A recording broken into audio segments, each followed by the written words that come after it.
Hello friends. आज हम एक नया चैप्टर स्टार्ट करते हैं जिसका नाम है पीरियोडिक टेबल। ये एक शॉर्ट नोट होगा और हम ऐसा मानकर आपको बताएंगे कि मतलब आप पहले से पढ़ चुके हो। ठीक है, मतलब ये आपको एग्जाम टाइम में बहुत हेल्प करेगा। तो ये एक शॉर्ट टाइप का आपका एक रिवीजन देगा और बहुत ही बहुत ही अच्छे तरीके से बहुत कम समय में बहुत अच्छा आपको बताया जाएगा। ठीक है, तो हम इसमें क्या करते हैं, हिस्ट्री आपको नहीं बता रहे कि मतलब जो मॉडर्न प्रेजेंट में पीरियोडिक टेबल वो कैसे बना, हम इसकी बात नहीं कर रहे हैं। ये आप यूट्यूब पे बहुत सारे वीडियो हैं जिसमें आप ये देख लेंगे, तो हम इसको नहीं बना रहे। अगर मान लो टाइम मिलेगा हमें तो हम एक वीडियो इसका बना देंगे कुछ समय का कि मतलब कैसे ये प्रेजेंट पीरियोडिक टेबल आया। ठीक है, तो हम अभी तो इसको नहीं पढ़ा रहे। ठीक है, क्योंकि हमें पता है कि मतलब अभी आप बिगिनर्स होंगे तो इंपॉर्टेंट लग रहा होगा, लेकिन बाद में चल के लगता है कि मतलब ये ज़्यादा इतना इंपॉर्टेंट नहीं होता हिस्ट्री वाला पार्ट। ठीक है, अगर आप ड्रॉपर होंगे तो आपको पता होगा। तो हम अभी हिस्ट्री नहीं पढ़ा रहे हैं और यूट्यूब पे बहुत सारे वीडियो जो आप देख सकते हैं। ठीक है, तो चलिए स्टार्ट करते हैं। ठीक है, तो सबसे पहले हम बात करते हैं लॉन्ग फॉर्म या present form of modern periodic table. ठीक है, मतलब इस समय में समझ रहे हो जो पीरियोडिक टेबल होती है उसकी हम बात कर रहे हैं। तो ये जो पीरियोडिक टेबल दिया गया था ये इलेक्ट्रॉनिक कॉन्फ़िगरेशन कॉन्सेप्ट पे बेस्ड है और एटॉमिक नंबर के ऊपर बेस्ड है। मतलब कि इसमें जितने भी एलिमेंट्स हैं उनको एटॉमिक नंबर के हिसाब से उनको अरेंज किया गया है। ठीक है, इसका जो मॉडल है वो प्रपोज किया गया था रैंग एंड वार्नर के द्वारा। अब इसमें हमें पता है कि 7 पीरियड होते हैं और 18th ग्रुप होते हैं। ठीक है, मतलब इधर से इधर जाएंगे तो 7 पीरियड होंगे और ऊपर से नीचे आएंगे तो 18th ग्रुप होते हैं। अब जो इसमें 18th ग्रुप होते हैं उनका कुछ समझ स्टैंडर्ड नाम है, आयुपेक के हिसाब से नाम है। जैसे कि अगर जो फर्स्ट ग्रुप है और सेकंड ग्रुप है तो उसको फर्स्ट और सेकंड डे बोलते हैं, और हमें पता है फर्स्ट और सेकंड डे मिलकर हमारा एस ब्लॉक बनता है। फिर और आगे जाते हैं तो हमें मिलता है थर्ड डे, फोर्थ डे जो कि 13 14 15 16 17 18 के लिए, फिफ्थ है, सिक्स है, सेवन्थ है, और 18th जो कि नॉवल गेस आती है उनको हम जीरो ग्रुप बोलते हैं। तो थर्ड ए से लेके मतलब 13 से लेके जीरो मतलब 18 तक नॉवल गेस तक हमारा पी ब्लॉक होता है। और फर्स्ट या सेकंड हो गया। अब third B, fourth B, fifth B, six B, seventh B और एट्थ बी में 8 9 10 वाले ग्रुप, और फर्स्ट ए और फर्स्ट बी जो कि 11th और 12th, इतना मिला के हमारा क्या बनता है डी ब्लॉक। तो एस पी डी, और हमें पता है एफ ब्लॉक जो कि 6 और 7 पीरियड से लेंथेनॉइड और एक्टिनॉइड सीरीज स्टार्ट होती है। ठीक है, ये हो गया। अब हम बात करते हैं कि अगर हमें कोई एलिमेंट दिया तो हम कैसे उसमें फिलिंग करेंगे इलेक्ट्रॉन्स की। तो उसके लिए एक अबाउ रूल थे, अबाउ प्रिंसिपल जो कि हम जानते हैं, और भी रूल है, पॉलिस रूल है, हुंस रूल है, लेकिन हम वो सब रूल केमिकल उसमें पढ़ते हैं एटॉमिक स्ट्रक्चर में। तो मतलब उसका रूल तो आपको पता है, लेकिन ये हम इसलिए बता रहे हैं कि मतलब मान लो हमें इलेक्ट्रॉनिक कॉन्फ़िगरेशन दिया तो हम कैसे उसका यूज़ करेंगे। ठीक है, तो N plus L rule Aufbau rule कहता है, अबाउ रूल में क्या है कि जिसकी एन प्लस एल वैल्यू कम होगी उसमें हम इलेक्ट्रॉन फिल कर देंगे। तो जो सीक्वेंस होती है फिल करने के, जो इलेक्ट्रॉन्स की फिल करने की सीक्वेंस होती है वो कैसी होती है, तो अगर उसकी बात करें तो अगर आप ध्यान से देखें तो जो जैसे हमें पता है कि अगर हम लेफ्ट से राइट जाते हैं तो सबसे पहले एस ब्लॉक आता है और फिर डी ब्लॉक से होते हुए हम पी ब्लॉक पर जाते हैं। मतलब कि हम जब भी इलेक्ट्रॉन की फिलिंग करेंगे वो कहाँ से शुरू करेंगे, एस से कहाँ तक जाएंगे, पी तक। मतलब अगर एस से हम पी तक भर दिए तो हम समझ जाएंगे कि वो पीरियड हमारा कंप्लीट हो गया। ठीक है, और जो इलेक्ट्रॉन फिलिंग करने का जो तरीका है वो आप रट लीजिए, क्योंकि समझ रहे लास्ट में आपको ये चीज़ आपको लास्ट में रटनी ही पड़ेगी। अगर बहुत से लोग तो रट चुके होंगे जिन्हें पता होगा, तो देखिए कैसा तरीका है। पहले हम तरीका बताते हैं फिर उसके बाद में पढ़ते हैं। देखिए S, S P, S P, S D P, S D P, S F D P, S F D P. ठीक है, अगर फर्स्ट सेल की बात करेंगे तो यहाँ पे 1s आएगा, फिर सेकंड की तो 2s 2p, 3s 3p, 4s 4p। अब जब हम d भरेंगे तो d में क्या करेंगे, जो कि n की वैल्यू s और p के लिए लिखी गई है उसमें एक कम कर देंगे, मतलब कि एक 4 में से गया 3d, 5s 5p में एक कम कर देंगे तो 4d, 6s 6p, d में एक कम करेंगे तो 5p, और f के लिए क्या करते हैं 2 वैल्यू कम कर देते हैं तो मतलब 4p, ऐसे 6 हो गया। 7s 7p, d में एक कम कर देंगे मतलब 6d, और f के लिए 2 कम करेंगे तो 7 में से 2 हो गया 5 तो 5f। तो हमारा जो सीक्वेंस निकल के आता है इलेक्ट्रॉन भरने का वो आता है 1s 2s 2p, 3s 3p, 4s 3d 4p, 5s 4d 5p, 6s 4f 5d 6p, 7s 5f 6d 7p। देखिए वही यहाँ पे लिखा हुआ है। और मुझे ये भी पता है कि जो s में मैक्सिमम इलेक्ट्रॉन भरे जाते हैं 2, p में मैक्सिमम इलेक्ट्रॉन भरे जाते हैं 6, d में मैक्सिमम इलेक्ट्रॉन भरे जाते हैं 10, f में मैक्सिमम इलेक्ट्रॉन भरे जाते हैं 14। ठीक ठीक है, तो देखिए भरते हैं। तो सबसे पहले 1s2 2s2 2p 6, 3s2 3p 6, 4s2 3d 10 4p 6, 5s2 4d 10 5p 6, 6s2 4f 14, 5d 10 6p 6, 7s2 5f 14, 6d 10 7p 6। समझ में आ गया? तो देखिए यहाँ पे वही लिखा है 1s2 2s2 2p 6, 3s2 3p 6, 4s2 3d 10 4p 6, 5s2 4d 10 5p 6, 6s2 4f 14, 5d 10 6p 6, 7s2 5f 14, 6d 10 7p 6। ठीक है, तो ये होता है। तो देखो हमें मान लो लिया 32, तो दो पहले भरेंगे, फिर 4 6, 2 2 4 6 10, 2 12 6 18, 18 2 20, 20 और 10 30 और 4p 2 32 तक भरा गया। और आगे देगा, मान लो 32 से दे दिया 35 या मान लो 37, तो इसके और आगे जाएंगे तो ऐसे भरें। तो कैसे भरेंगे? 1s2 2s2 2p 6, 3s2 3p 6, 4s2 3d 10 4p 6, 5s2 4d 10 5p 6, 6s2 4f 14, ऐसा करके भरेंगे। तो देखो कैसे भरेंगे। अब कोई भी इलेक्ट्रॉनिक कन्फिगरेशन मुझे पूछेगा तो कैसे भरेंगे, हम लिख लेंगे पहले, क्या लिखेंगे?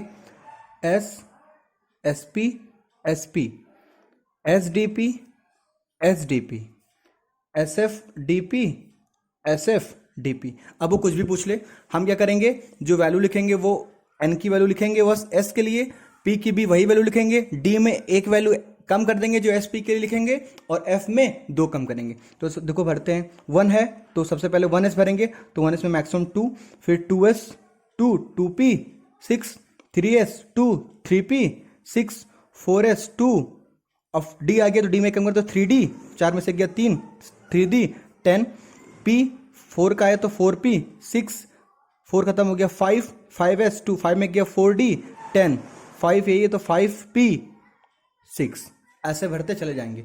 तो जो फिलिंग का जो रूल है देखो वो क्या लिखा हुआ है, देखो S S P S P S D P S D P S F D P S F D P. और जब हम एस और पी की जो वैल्यू लिखेंगे उसका जो ऑर्बिट नंबर लिखेंगे वो हम जब अगर डी लिखेंगे तो उसमें एक कम करेंगे, और एफ लिखेंगे तो 2 कम करेंगे। और सबसे पहले एस भरेंगे, फिर पी भरेंगे, फिर अगर एफ पी दिया है तो एस पी दिया है तो, और नहीं तो सबसे पहले एस भरेंगे, फिर एफ भरेंगे, फिर डी भरेंगे, फिर बी फिर पी भरेंगे। तो एस भरेंगे तो एन एस अगर है तो एफ भरेंगे, उसके बाद जब एफ भरेंगे तो उसमें से 2 कम करेंगे, फिर डी भरेंगे, डी में से 1 कम करेंगे, और जब पी भरेंगे तो उसमें जो एस की वैल्यू ये रहेगी वही भरेंगे। तो सबसे पहले एस, फिर एफ, फिर डी और फिर पी। समझ में आ गया? तो ये भरने का तरीका है जो कि बहुत ही सिंपल है, और आपको मतलब इसको याद ही करना पड़ेगा। S S P S D P S D P S F D P S F D P याद कर लिए। उसके बाद में 1s करते चले जाइए, जहाँ डी आएगा वहाँ पे 1 कम करिएगा, जहाँ पे एफ आएगा वहाँ 2 कम करिएगा। ठीक है, ये जो है बहुत ही सिंपल तरीका और बहुत ही अच्छा तरीका है। अब हम जनरल इलेक्ट्रॉनिक कॉन्फ़िगरेशन की बात करते हैं। तो हम सबसे पहले अगर बात करें तो हम बात करते हैं एस ब्लॉक के लिए। ठीक है,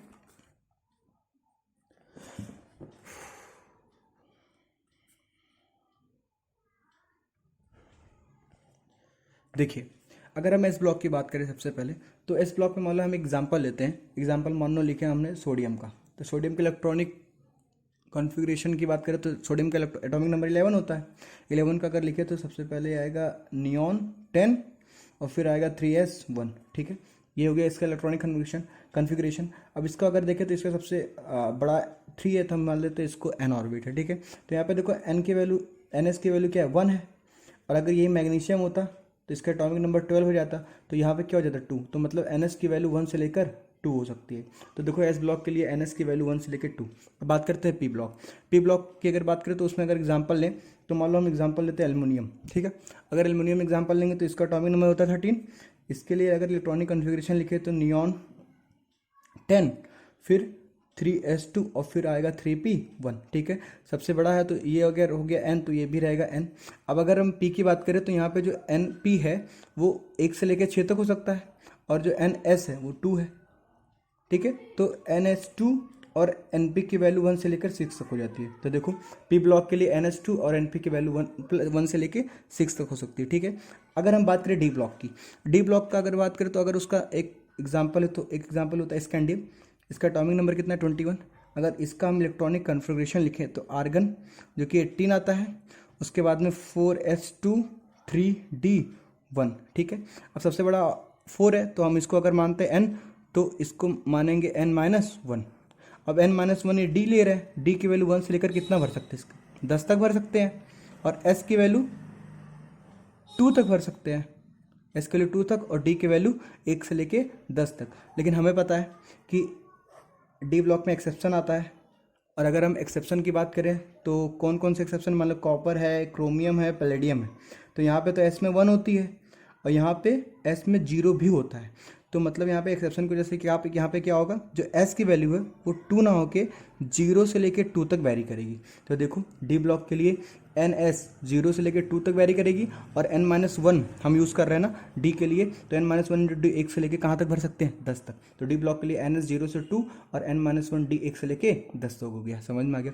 अगर हम एफ ब्लॉक की बात करें, अब हम जब एफ ब्लॉक की बात कर रहे हैं, अगर हम एफ ब्लॉक की बात करें तो एफ ब्लॉक की अगर बात करें तो उसका एग्जाम्पल की अगर बात करें तो उसका एग्जाम्पल अगर देखें तो होता है गैडोलिनियम, जिसका एटॉमिक नंबर कितना होता है 64। और अगर इसका इलेक्ट्रॉनिक कॉन्फ़िगरेशन लिखना चाहें, देखो क्या होगा, जिनॉन 54 तक, उसके बाद में देखो क्या होगा इसका, ठीक है, हम यहाँ पे लिखते हैं।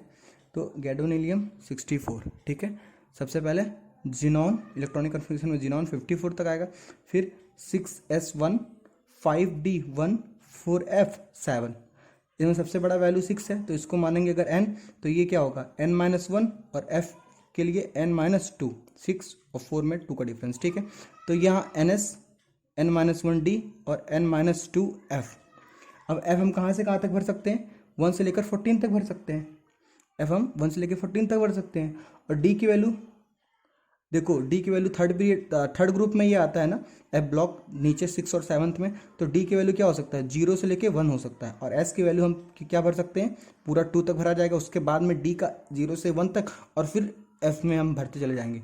अब यहाँ पे देखो 0 से लेके 1 तक क्यों लिख रहे हैं, क्योंकि कभी कभी क्या होता है, अगर इसको ज़रूरत होता है एफ को, तो यहाँ से एक इलेक्ट्रॉन ले सकता है, तो हम यहाँ पे n-1 इंटू डी का 1 नहीं लिखेंगे, 0 से लेके 1 तक, कभी कभी ये लेता है तो ले लेता है इलेक्ट्रॉन। तो अगर इसका अगर जनरल इलेक्ट्रॉनिक कॉन्फ़िगरेशन लिखा जाए तो क्या होगा, n-2 f 1 से 14 तक भर सकते हैं, ns2 तक भर सकते हैं, और d की अगर बात करें तो n-1 यूज़ करते हैं, और n-1 d में 0 से लेके 1 तक यूज़ कर सकते हैं। समझ में आ गया। तो ये हुआ जनरल इलेक्ट्रॉनिक कॉन्फ़िगरेशन। अब देखो कुछ नोट पॉइंट लिखा हुआ है, अगर नोट पॉइंट की बात करें तो देखो इसमें तो मतलब नाम की वजह से मैं लिख रहा हूँ कि मतलब बहुत टर्म है जो आपको बहुत बार यूज़ होता है, तो उसकी बात कर रहे हैं। जैसे फर्स्ट जो अगर ग्रुप की बात करेंगे तो फर्स्ट होता है जिसको हम अल्कलाइन मेटल्स बोलते हैं, सेकंड को हम सेकंड ए बोलते हैं जिसको हम अल्कलाइन अर्थ मेटल बोलते हैं। अब पी ब्लॉक में आ जाओ, ये एस के लिए, तो पी में 13th जिसको हम थर्ड ए बोलते हैं जो कि बोरॉन फैमिली होती है, 14th फोर्थ है जिसको कार्बन फैमिली बोलते हैं, 15th में 5th ए जिसको हम निकोजन जो कि नाइट्रोजन फैमिली होता है, तो नाइट्रोजन फिर एक टर्म आया निकोजन, ठीक है। 16th की बात करें तो 6 ए बोलते हैं जिसमें आता है चाल्कोजन्स, ठीक है, किसकी फैमिली है, ऑक्सीजन फैमिली, तो ऑक्सीजन फैमिली का दूसरा नाम चाल्कोजन भी यूज़ करते हैं। 17th की बात करें 7th थे फ्लोरीन की फैमिली जिसको हम हेलोजन्स के नाम से भी बुलाते हैं। और 18th की बात करें तो उसमें इनर्ट गैस और नॉवल गैस जिसे हम बोलते हैं वो आती हैं, जिसको हम जीरो ग्रुप भी बोलते हैं। समझ में आया। तो इस वजह से हम यहाँ पे इसको लिखे थे कि टर्म आपको पता हो। अब देखो हम आगे बात करते हैं, अगर हम बात करते हैं कि अब देखो क्या है, अगर इलेक्ट्रॉनिक कॉन्फ़िगरेशन अगर हम लिख रहे हैं, ठीक है, अब मान लो कि 100 से ज़्यादा हो गया, तो 100 से ज़्यादा होने के बाद में उनका नाम क्या लिखेंगे।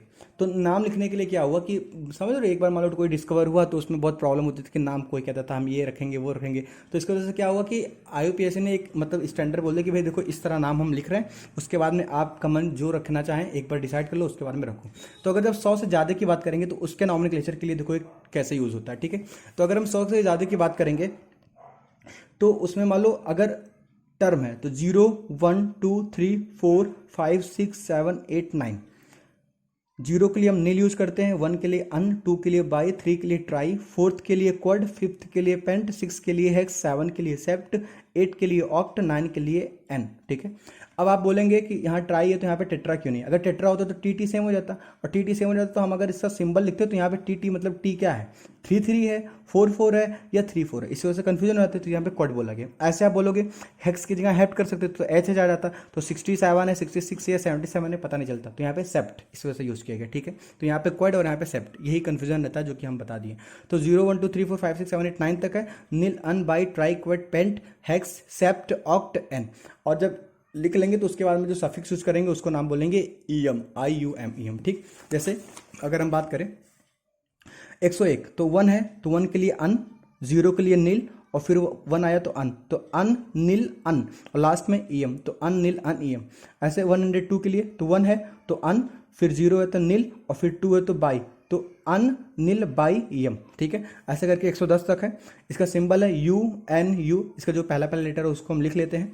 अगर हम एलिमेंटल नेम की बात करें, देखो हम यहाँ पे क्यों लिखे, क्योंकि एग्जाम में एक बार क्वेश्चन आ चुका है इसके कॉमन नेम से, मतलब समझ लो इसका एलिमेंटल नेम है, इस वजह से हम यहाँ पे लिखे हैं। जैसे कि अगर 101 है तो इसको बोलेंगे मेंडेलेवियम, 102 है तो बोलेंगे नोवेलिनियम, 103 है तो लॉरेंसियम, 104 है तो रुदरफोर्डियम, 105 है तो डोबनियम, 106 अगर 106 यहाँ पे थोड़ा गलत लिख दिया तो इस वजह से एरो बना दिए, अगर 106 है तो उसका नाम है सिवॉर्गियम, 107 है तो उसका नाम है बोरियम, 108 है तो उसको बोलेंगे हैसियम, 109 तो उसको बोलेंगे मेटनेरियम, और 110 है तो बोलेंगे डाम्स्टेडियम। ठीक है, तो इसका एलिमेंटल नेम भी आपको याद रखना, वो आपकी जिम्मेदारी है कैसे याद करते हो, क्योंकि मतलब ये एक बार पूछा है तो ये पूछ सकता है। ठीक है, नीट में ही पूछा है तो इसी वजह से हम इसको लिख दे रहे हैं। ठीक है, अब आगे आते हैं कि बोर्ड्स की क्लासिफिकेशन। देखो अभी तक जो हमने SBTA ब्लॉक बोला था वो हम समझ रहे हो पीरियोडिक टेबल के हिसाब से हमने बताया था। अब यहाँ पे जो क्लासिफिकेशन है वो बोर ने दिया है। बोर वही जो कि हम जब पढ़ते हैं चैप्टर एटॉमिक स्ट्रक्चर तो उसमें जो वेलोसिटी इलेक्ट्रॉन की एनर्जी ये सब जो बताते हैं वही बोर्ड है। तो उन्होंने क्या किया कि इसको 4 पार्ट में पूरे को बांट दिया। सबसे पहले नॉर्मल या रिप्रेजेंटेटिव, सबसे पहले हम बात करते हैं इनर्ट की। सबसे पहला इन्होंने जो क्लासिफिकेशन किया वो किया इनर्ट गैस का।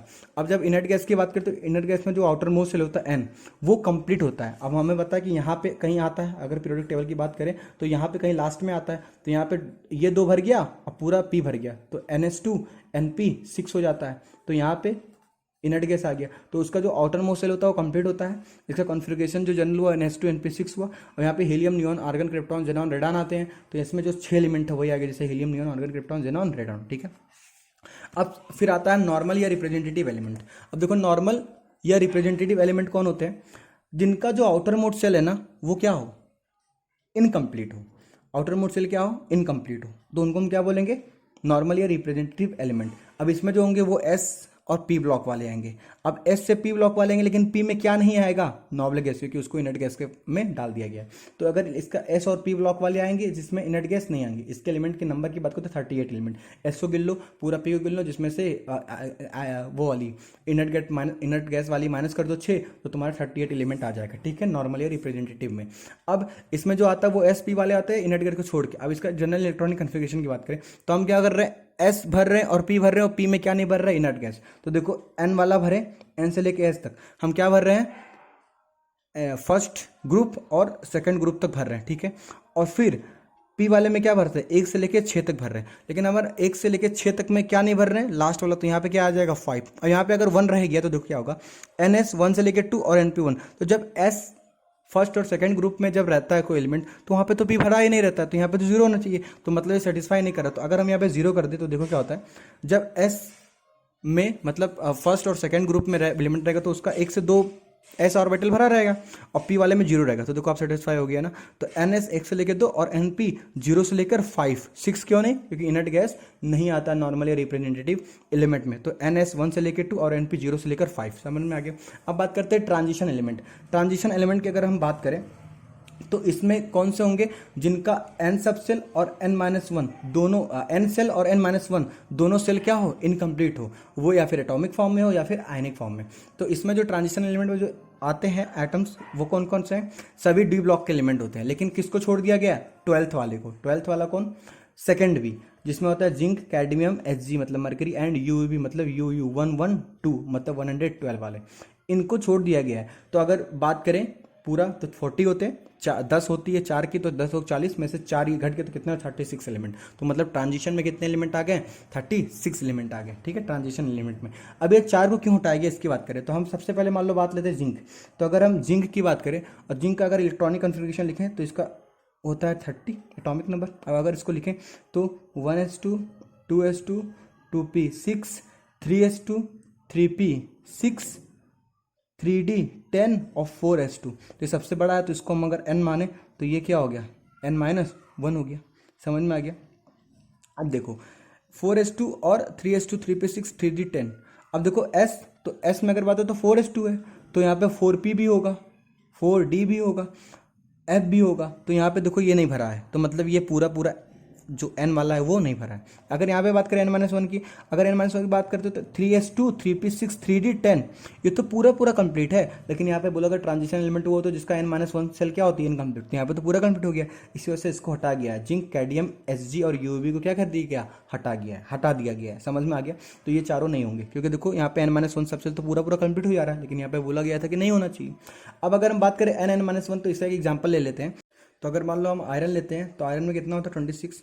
अगर इसका इलेक्ट्रॉनिक कन्फिग्रेशन लिखे तो 1s2 2s2 2p6 3s2 3p6 3d 6 4s2। देखें 2 4 6 10 2 12 6 18 6 24 2 26। ठीक है। अब सबसे जो बड़ा है तो वो n हो गया, और ये क्या हो गया n-1। देखो 4s2 भरा है ना, लेकिन यहाँ पे 4p खाली है, 4d खाली है, तो मतलब n पूरा कंप्लीट नहीं है। 3s2 3p6 3d 6, तो 3s2 3p6 तो भरा, लेकिन 3d6 नहीं भरा है, मतलब ये पूरा कंप्लीट नहीं, मतलब n-1 भी कंप्लीट नहीं है। तो देखो ना n कंप्लीट है ना n-1 कंप्लीट है, तो क्या ट्रांजिशन एलिमेंट होगा, और हमें पता है आयरन एक ट्रांजिशन एलिमेंट होता है। तो ये समझ में आ गया। तो ये था बोर का classification.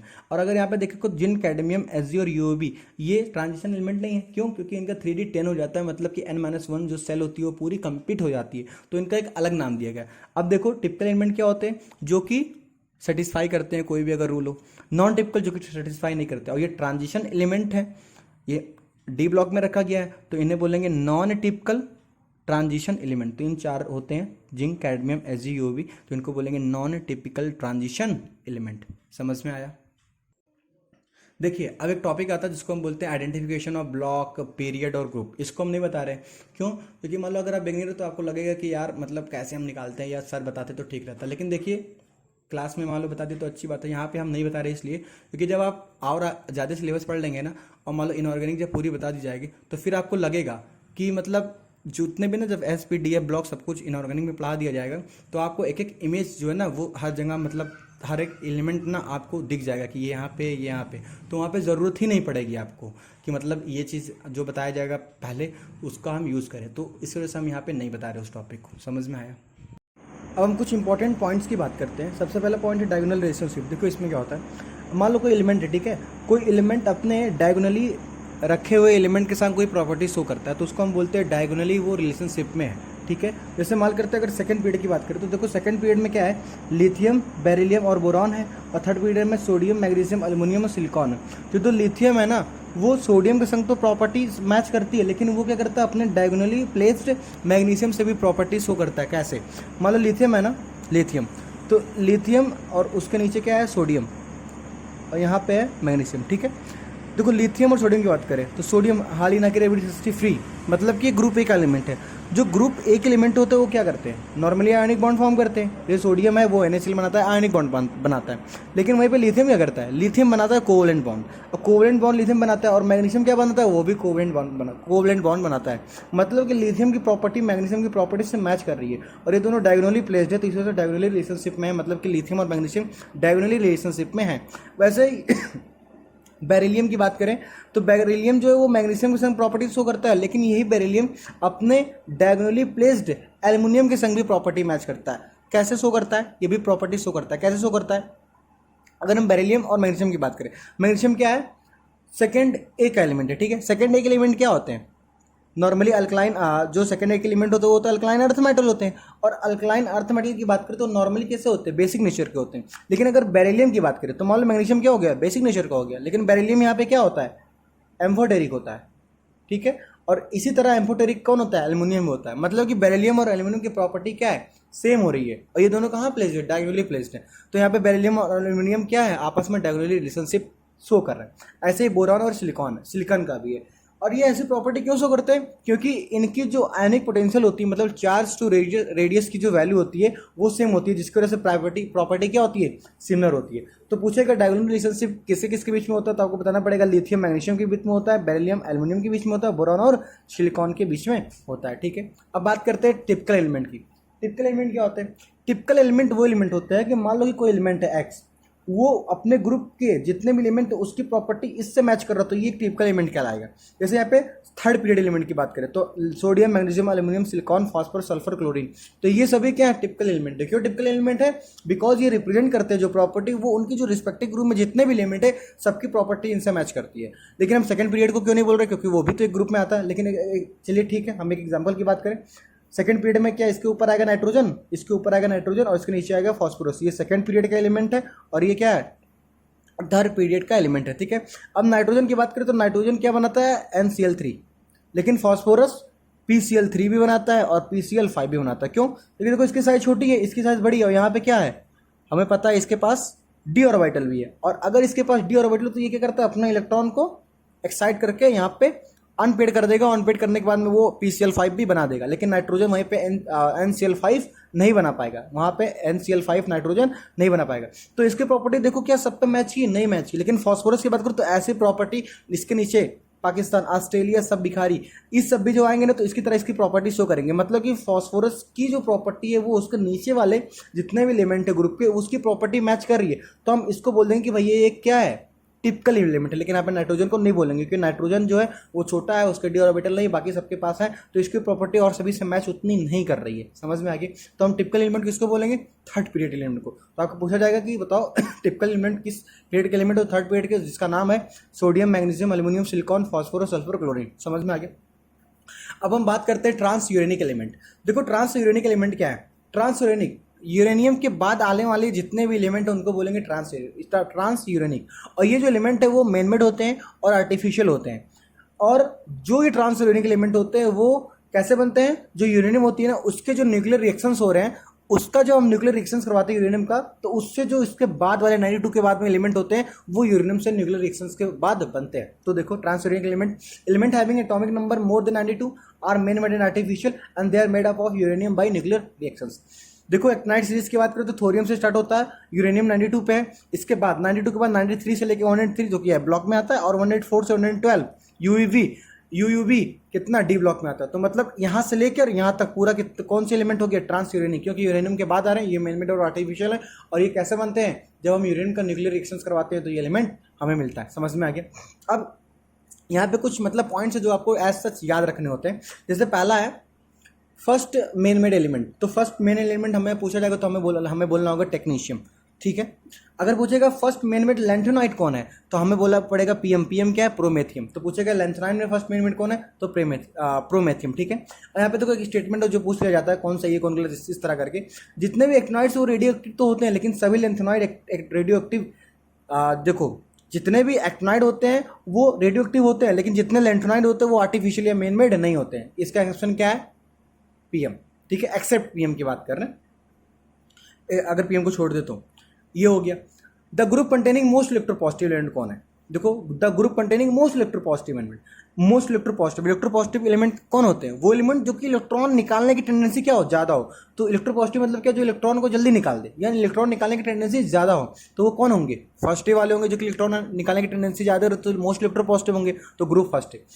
The group containing most electronegative element, most electronegative को होते हैं जिनको इलेक्ट्रॉन गेन करने की टेंडेंसी ज्यादा, मतलब वो इलेक्ट्रॉन समझ रहे हो गेन कर सके, तो उनकी इलेक्ट्रॉन गेन करने की टेंडेंसी ज्यादा होती है, इलेक्ट्रॉन गेन करने की टेंडेंसी ज्यादा होती है, वो होते हैं इलेक्ट्रोनेगेटिव। तो मोस्ट इलेक्ट्रोनेगेटिव क्या हो गया? सबसे लास्ट में आएगा राइट साइड में, तो ग्रुप के 7th ए वाले।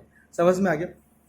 The group containing maximum number of gases element, ऐसे कौन से ग्रुप हैं? ऐसे कौन से ग्रुप है जो maximum number of gases element रखते हैं? तो हमें पता है 0 ग्रुप है, वहाँ पे जो 6 के 6 हैं वो सभी क्या है? गैसेस में helium, neon, argon, krypton, xenon, radon, जिसको हम 0 ग्रुप बोलते हैं। The group in which elements have generally 0 valency. 0 valency का मतलब क्या? जो कि फिर रिएक्शन ही नहीं करेगा। रिएक्शन का मतलब क्या? बॉन्ड फॉर्मेशन नहीं करेगा। तो बॉन्ड फॉर्मेशन नहीं करेगा, बॉन्ड फॉर्मेशन कौन नहीं करता? लास्ट वाले नहीं करते हैं, हीलियम, नियॉन, आर्गन, क्रिप्टॉन वाले।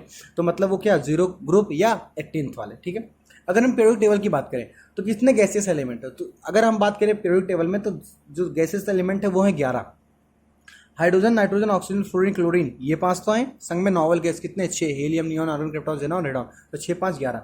और नंबर ऑफ लिक्विड एलिमेंट की बात करें तो लिक्विड एलिमेंट कौन है? 6 कितने हैं? 6 हैं। 6 में कौन? सीजियम, फ्रांसियम, SgBr मरकरी और Br, और Ga ब्रोमीन, और Ga गैलियम, और UUV 112 वाला, ठीक है। तो 6 ऐसे हैं जो क्या है? लिक्विड में लिक्विड एलिमेंट है। और अगर हम बात करें तो ब्रोमीन एक क्या है?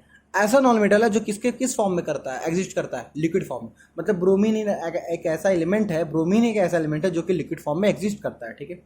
एक बात और है, जो थर्ड बी या थर्ड ग्रुप वाले हैं वो लॉन्गेस्ट ग्रुप हैं, क्योंकि उनके पास 32 एलिमेंट है, including 14th lanthanide and 14 actinoids. देखो कैसे, देखो थर्ड बी वाले, मतलब कि थर्ड बी समझ रहे हो? सेकेंड ईयर लाएंगे AC, तो सेकेंड ईयर लाएंगे AC।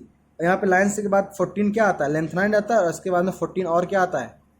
एक्टेनॉइड आता है। तो 14 14 28, और 28 और 40 32। तो पीरियोडिक टेबल में जो थर्ड बी वो सबसे ज़्यादा लॉन्गेस्ट ग्रुप होता है जिसमें 32 एलिमेंट आते हैं। समझ में आया?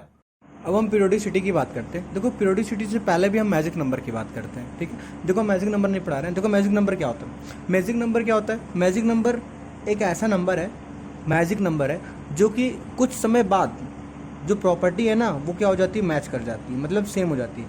मतलब मैजिक नंबर एक ऐसा नंबर है जिसके बाद कोई भी प्रॉपर्टी अपने आप को रिपीट करती है। और जो ऊपर से आने पे जो मैजिक नंबर हो तो क्या होता है? 2 8 8 18 18 32, यही मैजिक नंबर है। तो हम इसको ज़्यादा नहीं बता रहे, और कुछ है भी नहीं इसमें, इस वजह से हम इसको नहीं बता रहे। अब हम बात करते हैं, यूट्यूब पे वैसे भी वीडियो है आप देख सकते हैं। अब हम बात करते हैं पीरियोडिसिटी की। देखो पीरियोडिसिटी का मतलब क्या है? मान लो कि हम किसी पीरियड में लेफ़्ट से राइट जा रहे हैं। अब हम लेफ़्ट से राइट जाएंगे तो यहाँ पे मान लो कोई प्रॉपर्टी है, वो क्या हो रही है? सेम है।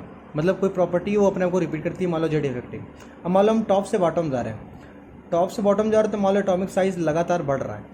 तो ये कोई प्रॉपर्टी है जो अपने आप को रिपीट कर रही है, मतलब ऊपर से नीचे आने पे रिपीट कर रही है। हाँ भाई लगातार साइज बढ़ रहा है। यहाँ पे पीरियड में लेफ्ट से राइट जाने पे मतलब लगातार जेड इफेक्टिव बढ़ रहा है। तो ये कोई प्रॉपर्टी जो रिपीट कर रही है लेफ्ट से राइट जाने पे, टॉप टू बॉटम जाने के। यही जो रिपीटिशन है प्रॉपर्टी को किसी रेगुलर इंटरवल टाइम के बाद, उसी को हम बोलते हैं पीरियोडिसिटी। और जो प्रॉपर्टी है इसे हम बोलते हैं पीरियोडिक प्रॉपर्टी। तो देखो पीरियोडिसिटी क्या है? पीरियोडिसिटी क्या है? Repetition of properties after regular interval is known as periodicity, and this properties are known as periodic table. अब हमें this properties are known as periodic properties. अब इसमें हमें 5 तरीके की पीरियोडिक प्रॉपर्टीज पढ़नी है। सबसे पहला इफेक्टिव न्यूक्लियर चार्ज, जिसे हम जेड इफेक्टिव बोलेंगे। फिर एटॉमिक रेडियस की बात करेंगे, फिर आयनाइजेशन पोटेंशियल की बात करेंगे, फिर इलेक्ट्रॉन एफिनिटी की बात करेंगे, फिर इलेक्ट्रोनेगेटिविटी की बात करेंगे। अगर आप ये 5 पढ़ लिए ना तो मतलब कि आपके एटॉमिक जो पीरियोडिक टेबल पढ़ रहे हैं वो कंप्लीट हो जाएगा, क्योंकि पूरी पीरियोडिक टेबल इसी 5 प्रॉपर्टी के आगे पीछे घूमती रहती है, ठीक है। सबसे पहले हम स्टार्ट करते हैं इफेक्टिव न्यूक्लियर चार्ज की। देखो इलेक्ट्रो न्यूक्लियर चार्ज क्या है? मान लो ये न्यूक्लियस है, इसके अराउंड मान लो 3 ऑर्बिट है, बहुत सारे ऑर्बिट होंगे, हम मान लो 3 ऑर्बिट लिखे हुए हैं। सबसे जो आउटर मोस्ट ऑर्बिट उसको मेन बोल रहे हैं, उसके अंदर वालों को n-1 बोल रहे हैं, उसके अंदर वालों को n-2 बोल रहे हैं। समझ में आ गया? वैसे सर इसका नाम बोला जाए तो सबसे जो आउटर मोस्ट होता है उसको बोलते हैं अल्टीमेट, उसके अंदर को बोलते हैं प्री अल्टीमेट, उसके अंदर को बोलते हैं प्री पेन अल्टीमेट। समझ में आ गया? मतलब सबसे पहले को बोलते हैं अल्टीमेट, फिर बोलते हैं पेन अल्टीमेट, फिर बोलते हैं प्री पेन अल्टीमेट। समझ में आ गया? अब हम सबसे जो आउटर मोस्ट इलेक्ट्रॉन है उसको हम ऑब्जर्व कर रहे हैं, तो इस इलेक्ट्रॉन को हम बोलते हैं टेस्ट इलेक्ट्रॉन, क्योंकि टेस्ट इलेक्ट्रॉन वो इलेक्ट्रॉन होता है जिसको हम टेस्ट कर रहे हैं या जिसके ऊपर हम रिसर्च करना चाह रहे हैं। अब अगर इस इलेक्ट्रॉन की बात करें तो इस इलेक्ट्रॉन को देखो कि ये जो इलेक्ट्रॉन है, ये इलेक्ट्रॉन ये और इलेक्ट्रॉन ये क्या कर रहे हैं? दोनों सेम चार्ज है, तो मतलब ये क्या कर रहा है? रिपल कर रहा है, मतलब कि रिपल्सन हो रहा है, मतलब कि यहाँ पे रिपल्सिव फोर्स काम कर रहा है। मतलब इस इलेक्ट्रॉन को ये सभी इलेक्ट्रॉन्स क्या कर रहे हैं? रिपेल कर रहे हैं। तो आरएफ क्या है? Repulsive force. अगर यहीं पे देखें तो ये जो न्यूक्लियस है ना वो पॉजिटिव चार्ज है, और ये जो इलेक्ट्रॉन है ये दोनों आपस में क्या हो रहा है? अट्रैक्ट हो रहे हैं। मतलब ये न्यूक्लियस इस इलेक्ट्रॉन को क्या कर रहा है? अट्रैक्ट कर रहा है, मतलब अट्रैक्शन फोर्स लग रहा है। तो एफ क्या? Attraction force. अब देखो अगर ये रिपल्सन जो फोर्स है अगर ये नहीं होता तो क्या होता? ये जो न्यूक्लियस है ना ये इस इलेक्ट्रॉन को क्या करता? अपनी तरफ खींच लेता, और खींचे मतलब ये दोनों आपस में क्या हो जाते हैं? कोलाइड कर जाते हैं, मतलब कि इसके एग्जिस्टेंस खत्म हो जाती। तो कहीं ना कहीं ये जो रिपल्सन फोर्स लग रहा है वो क्या कर रहा है? इसको इससे कोलाइड होने से बचा रहा है, मतलब इसको क्या कर रहा है? सील्ड कर रहा है। तो इसी वजह से जो रिपल्सिव फोर्स होता है इसको हम केमिस्ट्री में नाम देते हैं, जिसको हम बोलते हैं स्क्रीनिंग इफेक्ट या सील्डिंग इफेक्ट। तो जो रिपल्सन फोर्स लग रहा है ना इसी को हम क्या बोलते हैं? सील्डिंग इफेक्ट या स्क्रीनिंग इफेक्ट, जिसको हम सिग्मा से डिनोट करते हैं। अब अगर ये नहीं होता तो पूरा अपने आप को खींचता, ये इलेक्ट्रॉन को पूरा ये खींचता, लेकिन इसके आने वजह से क्या हो रहा है? ये पूरा नहीं खींच पा रहा, कुछ इफेक्टिवली खींच पा रहा है। मतलब कि जो इफेक्टिव जो खींचने की टेंडेंसी उसको हम क्या बोलते हैं, जेड इफेक्टिव, यही इसका मतलब है। तो जेड इफेक्टिव जिसको हम इफेक्टिव न्यूक्लियर चार्ज बोलते हैं, इसका मतलब क्या है कि किसी भी इलेक्ट्रॉन्स को कोई भी न्यूक्लियस कितना पावर से खींच पा रहा है उसी को हम बोलते हैं जेड इफेक्टिव या इफेक्टिव न्यूक्लियर चार्ज। तो जेड इफेक्टिव कैसे हम निकालेंगे, जो इसका नेट खींचने की टेंडेंसी है उसमें वैसे हम जो रिपल्सिव फोर्स उसको माइनस करते हैं, तो Z effective is equal to Z minus sigma. Z क्यों लिखे, जेड इज एटॉमिक नंबर, और कोई भी एटॉमिक नंबर मान लोगे तो उसका वो एटॉमिक नंबर क्या बताता है, number of proton number of electron बताता है। तो यहाँ पे जेड है तो नंबर ऑफ प्रोटॉन जितना होगा वही तो उसका इफेक्टिव न्यूक्लियर चार्ज होगा, तो जेड को हम क्या बोलेंगे, वही तो उसका न्यूक्लियर चार्ज होगा, तो इसको जेड क्या बोलेंगे, न्यूक्लियर चार्ज बोलेंगे। और सिग्मा क्या है, रिपल्सन फोर्स है, जो इसको जो पूरा पूरा लगा रहा था उसमें वैसे ये कम कर रहा है तो माइनस कर देंगे सिग्मा को। सिग्मा क्या है, स्क्रीनिंग कांस्टेंट या शील्डिंग कांस्टेंट। तो जो नेट अपने तरफ इलेक्ट्रॉन को खींचने की जो टेंडेंसी हुई किसी भी न्यूक्लियस की, उसको क्या बोलेंगे, इफेक्टिव न्यूक्लियर चार्ज, जिसको हम क्या बोलेंगे, जेड इफेक्टिव। तो जेड इफेक्टिव क्या बोला हमने, इफेक्टिव न्यूक्लियर चार्ज। तो Z effective is equal to Z minus sigma. समझ में आ गया। तो इफेक्टिव न्यूक्लियर चार्ज मैं फिर से बता दे रहा हूँ क्या होता है, किसी भी इलेक्ट्रॉन्स को न्यूक्लियस अपनी तरफ कितने इफेक्टिवली खींच पा रहा है उसी को नेट जो अट्रैक्शन फोर्स है उसको क्या बोलेंगे, इफेक्टिव न्यूक्लियर चार्ज। अब इस इफेक्टिव न्यूक्लियर चार्ज को बताने के लिए स्लेटर आए। स्लेटर ने क्या बताया, कुछ स्लेटर आए और उन्होंने कुछ स्क्रीनिंग कांस्टेंट, मतलब जो शील्डिंग इफेक्ट जो हम देख रहे हैं जो सिग्मा है, उसको इन्होंने कुछ वैल्यूज बताई कि किसके लिए क्या क्या वैल्यूज हो सकती हैं। अगर मान लो सिंगल इलेक्ट्रॉन स्पीसीज है, तो मान लो एक न्यूक्लियस है, इसके पास ऑर्बिट है, यहाँ पे एक इलेक्ट्रॉन है, हम इसी को टेस्ट कर रहे हैं। तो बताओ इसके बाद इसको कोई रिपेल करने के लिए कोई रहा क्या, नहीं रहा, मतलब सिग्मा की वैल्यू क्या होगी, जीरो। तो सिंगल इलेक्ट्रॉन स्पीसीज के लिए सिग्मा की वैल्यू क्या होगी, जीरो। अगर बात करते हैं दो इलेक्ट्रॉन की स्पीसीज, इस दो इलेक्ट्रॉन स्पीसीज की, मान लो एक इलेक्ट्रॉन स्पीसीज ये है, एक इलेक्ट्रॉन और है। अब हम इसको टेस्ट कर रहे हैं, तो एक इलेक्ट्रॉन है ना इसको रिपेल कर रहा है, मतलब दो ऑर्बिट होती, एक इलेक्ट्रॉन यहाँ होता है एक इलेक्ट्रॉन यहाँ होता है।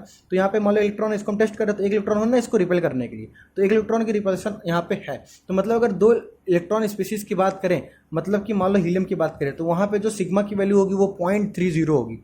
अगर मान लो एन सेल की बात करें, मतलब कि मान लो ये ऑर्बिट है, मान लो ये न्यूक्लियस है, यहाँ पे 3 ऑर्बिट है, ये n है, ये n-1 है, यहाँ n-2 है। मान लो यहाँ पे कोई इलेक्ट्रॉन होता है, यहाँ पे इलेक्ट्रॉन होता है, यहाँ पे इलेक्ट्रॉन होता है। ये जो इलेक्ट्रॉन है इसकी जो सिग्मा होती है, मान लो पे 2 इलेक्ट्रॉन होता है, हम इसको टेस्ट करते हैं, तो इस एक पे हम टेस्ट करते तो ये खत्म हो जाता, बचता ये। तो ये जो इलेक्ट्रॉन है इसकी अगर सिग्मा की बात करें, तो जो आउटर मोस्ट पे जो सिग्मा होती है किसी भी इलेक्ट्रॉन को, उसको हम 0.35 से मल्टीप्लाई कर देते हैं। मतलब अगर आउटर मोस्ट सेल में इलेक्ट्रॉन है, मतलब अल्टीमेट सेल में इलेक्ट्रॉन है, तो वो जो सिग्मा की वैल्यू जो वो शो करेगा वो होगा 0.35 के मल्टीपल में। n-1 मतलब पेन अल्टीमेट की बात करेंगे, तो इसमें जितने भी इलेक्ट्रॉन्स होंगे वो 0.85 शो करेंगे सिग्मा की वैल्यू। और अगर प्री पेन अल्टीमेट की बात करें, मतलब n-2 की बात करें, तो वहाँ पे जितने भी इलेक्ट्रॉन्स होंगे वो जो सिग्मा की वैल्यू करेंगे वो 1 के मल्टीपल में करेंगे। तो अगर हम बातें सिग्मा मतलब क्या, स्क्रीनिंग इफेक्ट, मतलब कि कोई इलेक्ट्रॉन आउटर मोस्ट सेल में है तो उसका जो स्क्रीनिंग इफेक्ट होगा वो 0.35 होगा।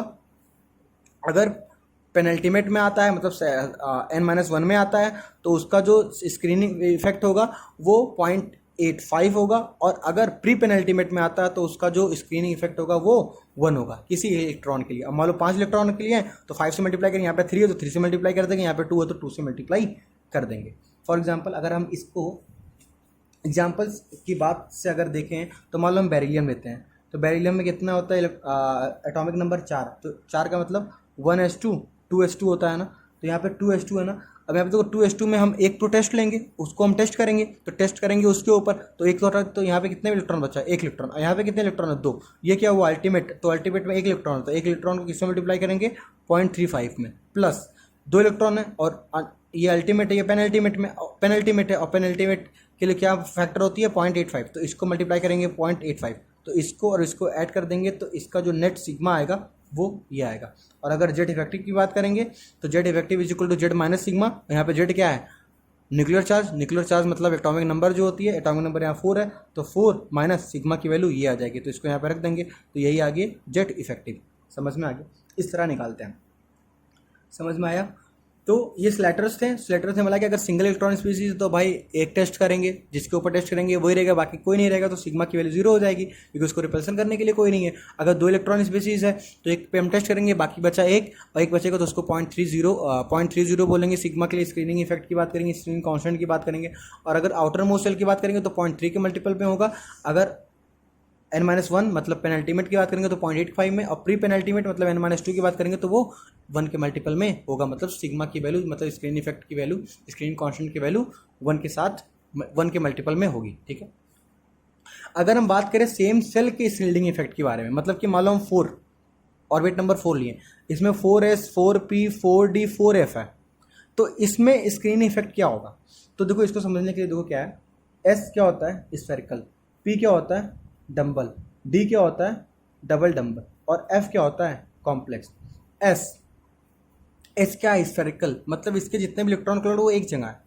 यहाँ पे देखो 2 जगह बढ़ गया मतलब 50-50%, यहाँ पे 4 जगह बढ़ गया मतलब 25%, यहाँ पे देखो 5-10% और ज़्यादा बढ़ गया मतलब 10-12% मान लो बढ़ गया। ठीक है, तो यहाँ पे देखो इलेक्ट्रॉन क्लाउड 100% है, यहाँ पे 50% बढ़ गया, यहाँ पे 25% है। मतलब इलेक्ट्रॉन क्लाउड जितना बढ़तेगा, इलेक्ट्रॉन क्लाउड जितना बढ़ेगा उतना जो रिपल्सन लगाने की पावर होगी ना वो क्या हो जाएगी, कम हो जाएगी।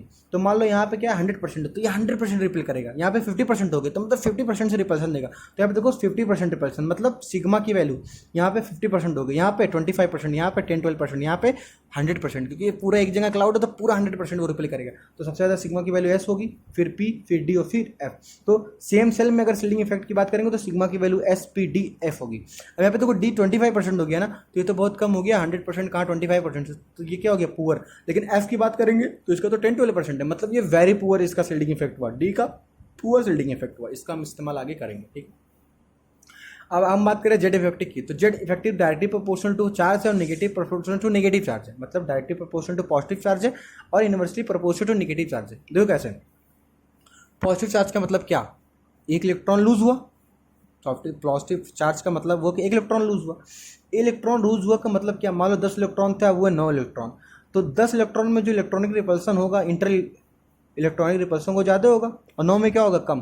तो 9 में मतलब एक इलेक्ट्रॉन गया, मतलब इंटर इलेक्ट्रॉनिक जो रिपल्सन था वो क्या हो गया कम। इंटर इलेक्ट्रॉनिक रिपल्सन कम होने का मतलब रिपल्सिव फोर्स कम, तो मतलब सिग्मा की वैल्यू कम, और यहाँ पे सिग्मा की वैल्यू ज़्यादा, मतलब पॉजिटिव चार्ज होने की वजह से सिग्मा की वैल्यू क्या हो गई कम, और सिग्मा की वैल्यू कम होने के मतलब जो तो Z effective is equal to Z minus sigma होता है। अब ये वैल्यू कम तो माइनस होने वाली वैल्यू कम, तो जेड इफेक्टिव क्या हो गया ज़्यादा, तो Z effective is directly proportional to positive. Negative का मतलब मान लो 10 इलेक्ट्रॉन थे, अब हो गए 11 इलेक्ट्रॉन, मतलब 10 इलेक्ट्रॉन से कितने हो गए 11 इलेक्ट्रॉन, मतलब इंटर इलेक्ट्रॉनिक जो रिपल्सन है वो क्या हो गया बढ़ गया। इंटर इलेक्ट्रॉनिक रिपल्सन का बढ़ने का मतलब रिपल्सिव फोर्स बढ़ गया, और रिपल्सिव फोर्स को हम किसको डिनोट करते हैं सिग्मा, और यहाँ पे क्या हुआ सिग्मा बढ़ गया, तो Z minus sigma is equal to Z effective होता है। ये माइनस करने वाली वैल्यू बढ़ गई तो जेड इफेक्टिव की वैल्यू क्या हो गई घट गई। तो देखो नेगेटिव चार्ज बढ़ेगा तो जेड इफेक्टिव की वैल्यू कम होगी। समझ में आ गया। इसको हम एक तरीके से और समझ सकते थे, अरे मान लो 11 इलेक्ट्रॉन 10 इलेक्ट्रॉन 10 प्रोटॉन होती, 10 इलेक्ट्रॉन 10 प्रोटॉन होती। अब एक इलेक्ट्रॉन चला गया पॉजिटिव चार्ज आ गया, तो यहाँ पे 9 इलेक्ट्रॉन और 10 प्रोटॉन हुए। अब 10 प्रोटॉन 9 इलेक्ट्रॉन को अच्छे से खींच पाएंगे, पहले की तरह 10-10 को खींच रहे थे, अब 10 9 को ही खींच रहे हैं तो और ज़्यादा अच्छे से खींचेंगे।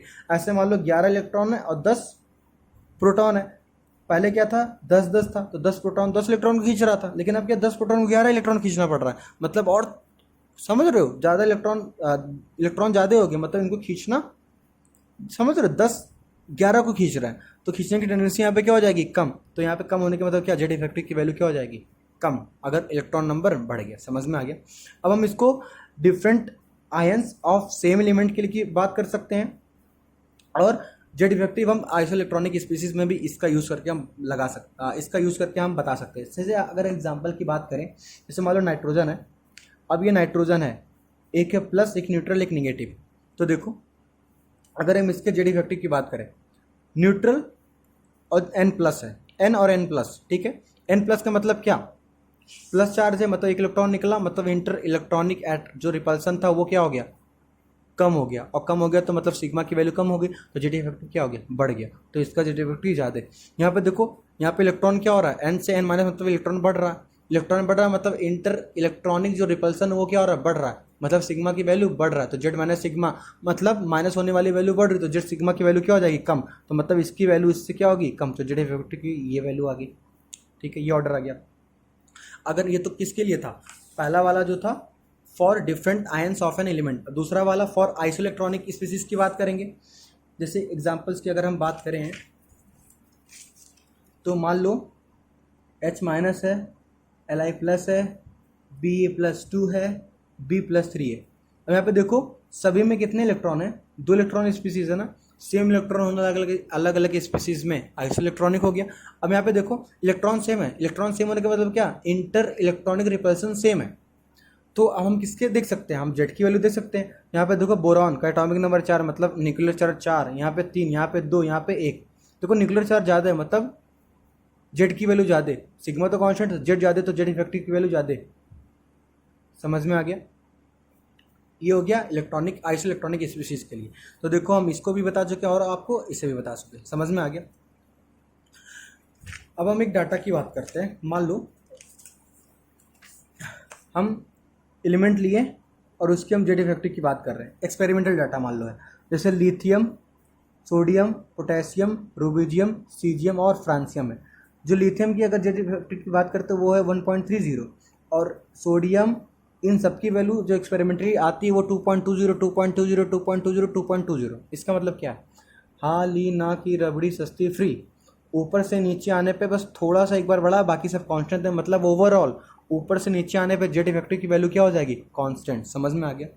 और अगर हम दूसरा अगर बात करें, पीरियड की बात करें, ये तो ग्रुप की बात हो गई थी। अब पीरियड में अगर हम एलिमेंट की बात करें और उसकी जेड इफेक्टिव की बात करें, मतलब जेड इफेक्टिव की बात करें, मान लो बेरिलियम है, बोरान है, कार्बन, नाइट्रोजन, ऑक्सीजन, फ्लोरीन है, ठीक है। इसका अगर हम जेड इफेक्टिव देखते हैं एक्सपेरिमेंटली तो 1.95 आता है, इसको 2.6 आता है, 3.25 आता है, 3.90 आता है, 4.55 आता है, और 4.55 आता है, और 5.20 आता है। देखो यहाँ से यहाँ जाने पे जो डिफरेंस आ रहा है वो कितने का आ रहा है, 0.65। यहाँ से यहाँ जाने पे कितना डिफरेंस आ रहा है, 0.65। यहाँ से यहाँ जाने पे कितना डिफरेंस आ रहा है, 0.65। मतलब कि अगर हम पीरियड की बात करें तो पीरियड में लेफ्ट से राइट जाने पर, जो डिफरेंस आता है जेड इफेक्टिव का वो कितना आता है, 0.65। मतलब कि अगर हम लेफ्ट से राइट जाते हैं तो जो जेड इफेक्टिव होता है वो 0.65 से इंक्रीज करता है, लेकिन ऊपर से नीचे आने पर जो जेड इफेक्टिव होता है वो कांस्टेंट होता है। समझ में आया।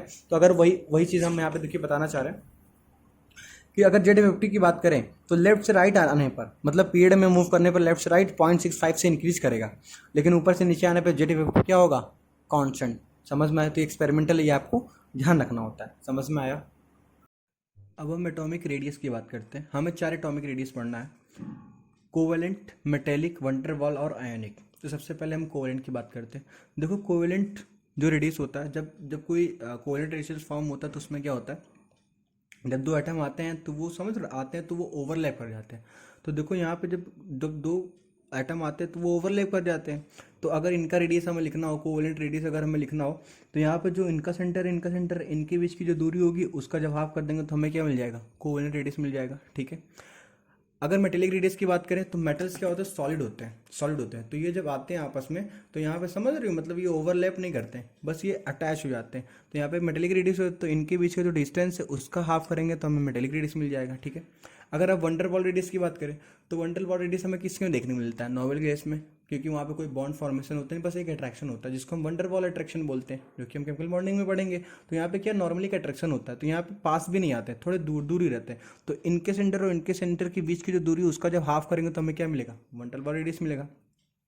अब देखो यहाँ पे तो दूर दूर है, यहाँ पे अटैच है, लेकिन यहाँ पे तो देखो ओवरलैप कर गया। तो सबसे ज़्यादा किसका रेडियस होगा, वंडरवॉल का होगा, फिर मेटेलिक होगा और फिर कोवेलेंट। तो सबसे ज़्यादा वंडरवॉल रेडियस होगा, फिर मेटेलिक होगा और फिर कोवेलेंट होगा।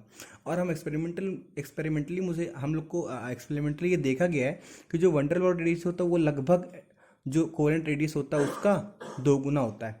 तो जो वंडरवॉल रेडियस होता है वो ट्वाइस होता है कोवेलेंट रेडियस का। ठीक है। अब हम बात करते हैं आयनिक रेडियस की। देखो आयनिक रेडियस में क्या, मान लो कोई न्यूट्रल है, ठीक है। अब अगर वो न्यूट्रल है, ठीक है, न्यूट्रल है। अब अगर कोई हम एक इलेक्ट्रॉन लूज कर दिए तो क्या बन गया, कैटायन बन गया।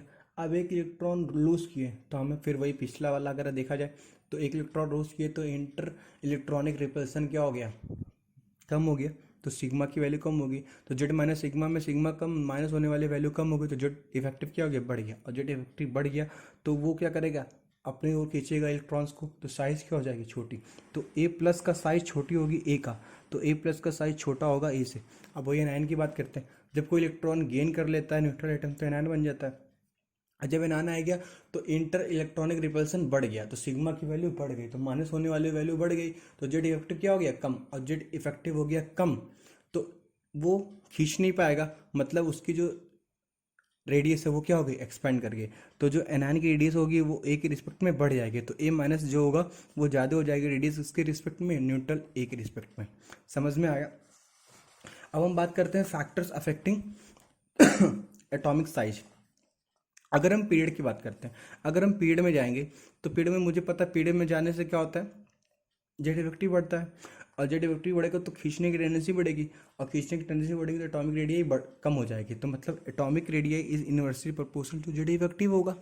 समझ में आया। और हमें पता है Z effective directly proportional to positive और inversely proportional to negative charge होता है, तो एटॉमिक रेडियाई डायरेक्टली प्रोपोर्शनल 1/जेड effective, atomic radii is directly proportional to negative charge और inversely proportional to positive charge. समझ में आ गया। अगर हम ग्रुप की बात करें, अगर हम ऊपर से नीचे आएंगे तो सेल्स बढ़ेंगे, और सेल्स बढ़ेंगे तो एटॉमिक रेडियाई बढ़ेगी, क्योंकि हम यहाँ पे जेड इफेक्टिव क्या मानते हैं, कांस्टेंट मिलता है, तो हमारे यहाँ कंपैरिजन करने का तरीका क्या होगा, सेल होगा। ठीक है, तो हम जब लेफ्ट से राइट जाते हैं पेड़ में तो जेड इफेक्टिव बढ़ता है, और जेड इफेक्टिव बढ़ता है खींचने की टेंडेंसी बढ़ती है, तो रेडियाई क्या हो जाती है, एटॉमिक रेडियाई कम हो जाती है, और नीचे जाने पे साइज बढ़ता है, और साइज बढ़ने पे एटॉमिक रेडियाई बढ़ जाती है। ठीक है, अब देखो एक लाइन लिखा हुआ है, inert gas is the largest element of a period. किसी भी पीरियड में इधर जाने पे क्या होती है, साइज तो छोटी होती है क्योंकि जेड इफेक्टिव बढ़ता है, लेकिन जो सबसे बड़ी किसी भी पीरियड में जो रेडियाई होगी वो होगी इनर्ट गैस की। क्यों, कि इनर्ट गैस तो कोई बॉन्ड फॉर्म नहीं करेंगे, ना कोई मेटेलिक बॉन्ड, ना कोई कोवेलेंट बॉन्ड, वो तो एक वंडरवॉल अट्रैक्शन फोर्स से क्या होते हैं, अटैच होते हैं, तो वंडरवॉल फोर्स ऑफ अट्रैक्शन तो सबसे ज़्यादा होता है, तो सबसे ज़्यादा होने के मतलब इनका रेडियस भी सबसे ज़्यादा होगा, तो इसी वजह से इनर्ट गैस की जो होती है वो क्या होती है, largest element of a period.